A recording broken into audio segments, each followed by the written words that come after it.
আমরা এতটার বেশি প্রায় পাড়িয়ে চলে এসেছি, এরকম টানেলের মতো।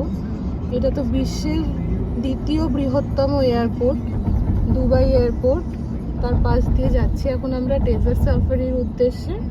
আর চলে গেল, কারণ ফোনটা বের করতে করতেই মানে এটা শেষ হয়ে গেল বলতে গেলে আর কি। ওইদিকে আরও অনেক অবশ্য কন্টিনিউশন আছে দেখতে পাচ্ছি, কিন্তু এই বিশাল বিশাল লম্বা লম্বা টানেলসগুলো দেখতে পাওয়া যাচ্ছে।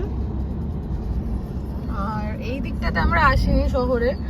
মেইন এতদিন যত কিছু দেখছিলাম সেগুলো তো সমস্ত ম্যানমেড জিনিসপত্র, যে বড় বড় বিল্ডিং, 1 নম্বর বিশ্বের 7 তারা হোটেল, তারপরে জুমেরা বিচ, পাম বিচ যেটাকে বলা হয়, আরও যা যা দেখেছি, বুর্জ খালিফা, ফিউচার মিউজিয়াম।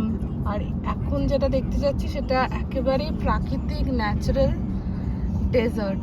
তো ডেজার্ট সাফারির জন্য আমরা সবাই বেরিয়ে পড়েছি। আমাদের এটা কি গাড়ি নিতে এসেছে? ল্যান্ড রোভার না? তো একটা ল্যান্ড রোভার এসেছে। তো উনি একজন খুবই হাম্বল একজন আছেন আমাদের সাথে, তো উনি ড্রাইভ করছেন। আর ওইদিকে সবাই বসে আছে, পিছনে ছেলেরা বসে আছে।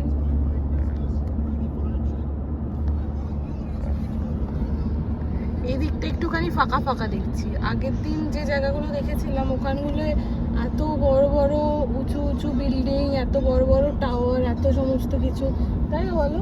কিন্তু এদিকটায় দেখছি তুলনামূলক অত বড় বড় কিছু নেই, বরঞ্চ দেখে তো মানুষদের বসত বাড়িই মনে হচ্ছে। কোনো বিল্ডিং বা কোনো অ্যাপার্টমেন্ট বা ওইসবের থেকে বেশি, বা কোনো যেরকম অফিস রয়েছে তার থেকে বেশি এই জিনিসগুলোকে দেখে মনে হচ্ছে মানুষদের বসত বাড়ি।